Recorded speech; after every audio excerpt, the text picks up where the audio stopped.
La lengua mije es una lengua viva que todavía es hablada por muchas personas, pero desafortunadamente está siendo desplazada muy rápidamente por el español,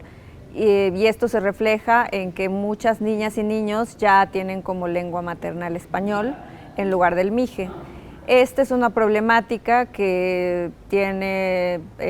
20 años, digamos, de 20 años para acá ha sido más acelerado esto, y eso lo podemos ver pues por las estadísticas que nos dan cada año, ¿no?, por parte del Estado. En el caso del mije hay un trabajo de más de 40 años para, primero, en un primer momento, para la lectoescritura como algo que era importante para la lucha por la autonomía, por la autodeterminación del pueblo mije, y posteriormente, ahora que vemos que ya no hay hablantes pequeñas de la lengua, que cada vez somos menos hablantes, que se está transmitiendo cada vez menos, también se ha vuelto una preocupación no solo por la lectoescritura, sino también por trabajar mije como segunda lengua, pero no solo en un sentido como pedagógico de enseñanza, sino también como de posicionar o de darle mayor estatus a la lengua, que también ha sido parte de las razones por las que se ha perdido, porque al ser una lengua discriminada, excluida por el Estado, pues eso también no permite que los hablantes puedan disfrutarla plenamente, ¿no?, porque no puedes tener acceso a derechos. En ese marco, al Colmex le interesa mucho seguir trabajando en esta misma línea que muchas personas, hombres y mujeres, han hecho en los últimos años, y por eso es que estamos pues realizando diversas actividades, desde traducción, creación, formación, y tratando de articular muchos de los esfuerzos que ya de por sí existen en algunas comunidades. Si pensamos en qué quiere un pueblo, qué quiere una persona, pues es vivir en paz y vivir, pues seguir su proceso de vida comunitario. Y esta vida o estas comunidades que se articulan en estas regiones, pues se han visto amenazadas desde proyectos del Estado que tienen que ver con la castellanización, por ejemplo, ¿no?, que es este desplazamiento o arrebato violento de algo tan importante como la lengua.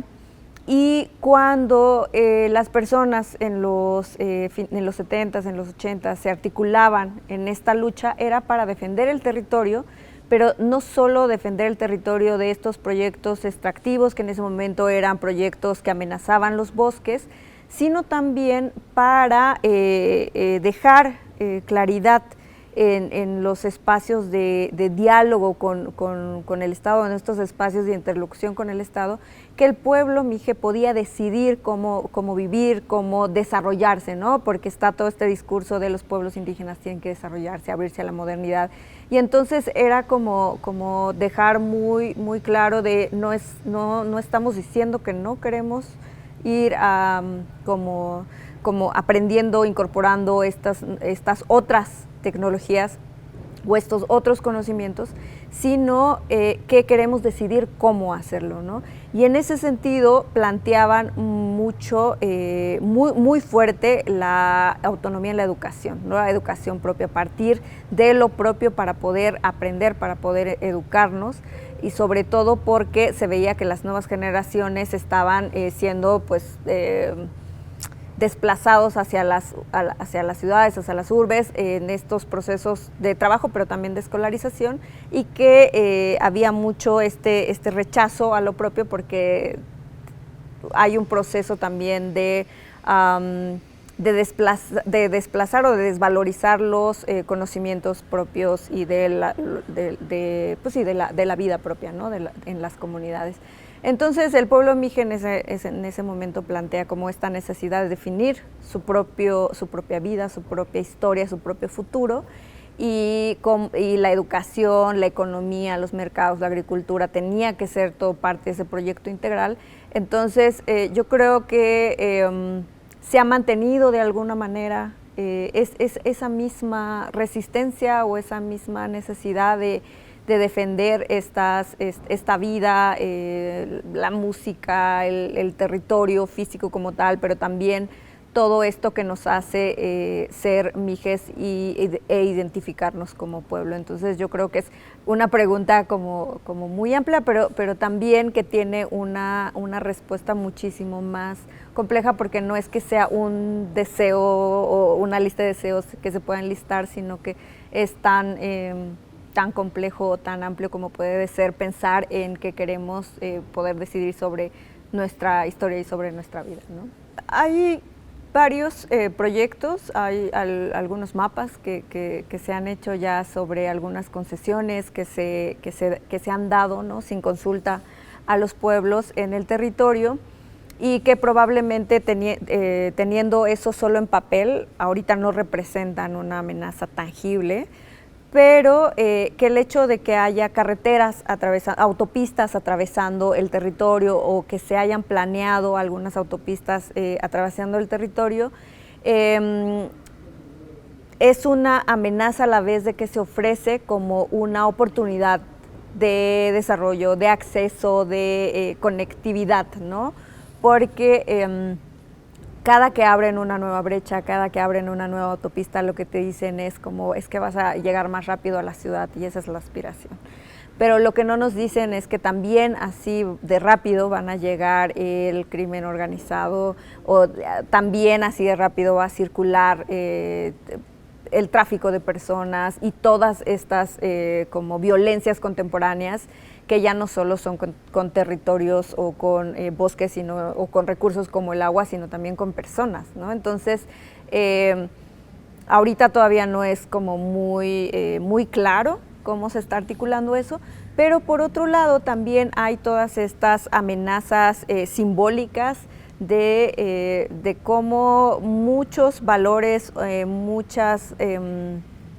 como muchas creaciones o muchos elementos que han sido parte de la vida mije, como puede ser una blusa, como puede ser una historia, como puede ser como una cosmovisión que sostiene parte de la vida, que puede ir siendo extraída como de ese contexto y presentarla en otros espacios como un bien mercantilizable, como un bien apreciable en una vitrina, en una sala de museo, y eso probablemente no representa como una violencia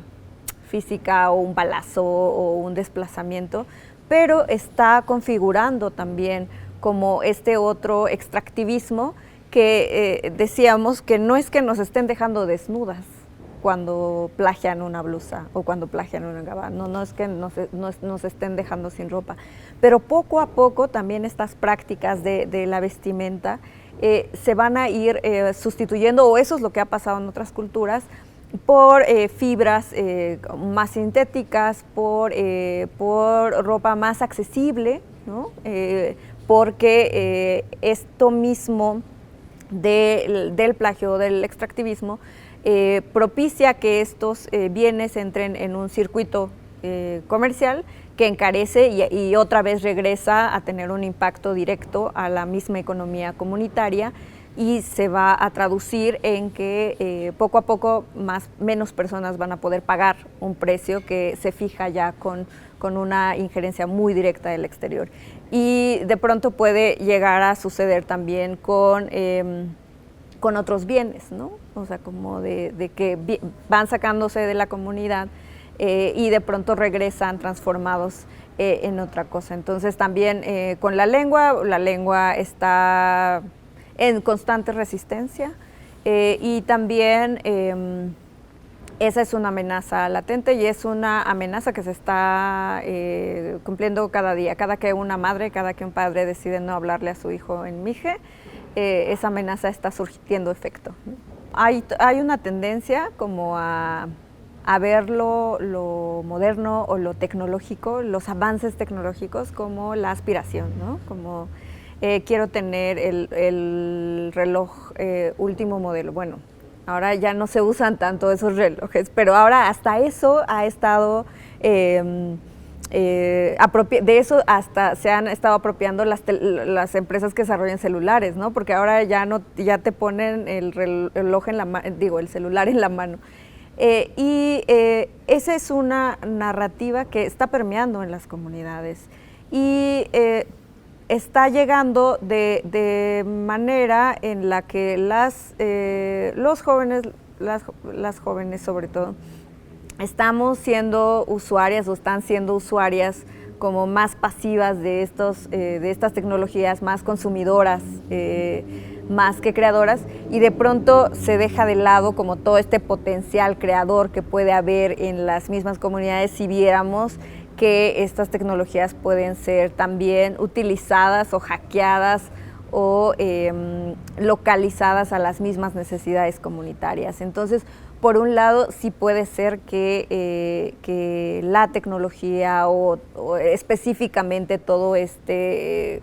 mundo digital esté planteando una amenaza, sobre todo en cuestión de información, de qué tan sencillo puede ser como acumular información, a quién le interesa esa información, y también porque invisibiliza o no es abierta con la posibilidad de que tú puedes también ser parte de la creación de esos procesos tecnológicos o como de estas tecnologías. Entonces, así como son una amenaza constante, latente, que muchos papás o abuelos principalmente dicen,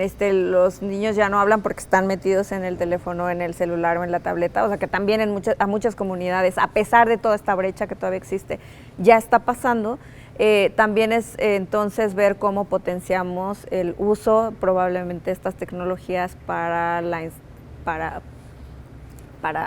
subordinación, para la emancipación, digamos, de esas mismas tecnologías, pero también para usarlas para el fortalecimiento de lo local, de lo comunitario. Coincidimos en muchos espacios, sobre todo por esta preocupación de la lengua. Hay muchos otros como compañeras que están en otros espacios también trabajando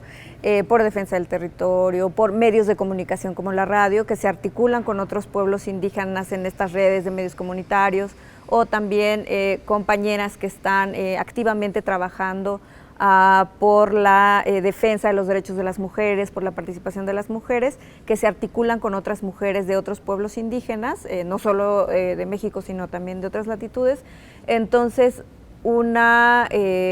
virtud de lo que ha permitido, una ventaja de lo que ha permitido estas tecnologías, y sobre todo a raíz de la pandemia, que muchos de estos encuentros han sido mediados por plataformas digitales,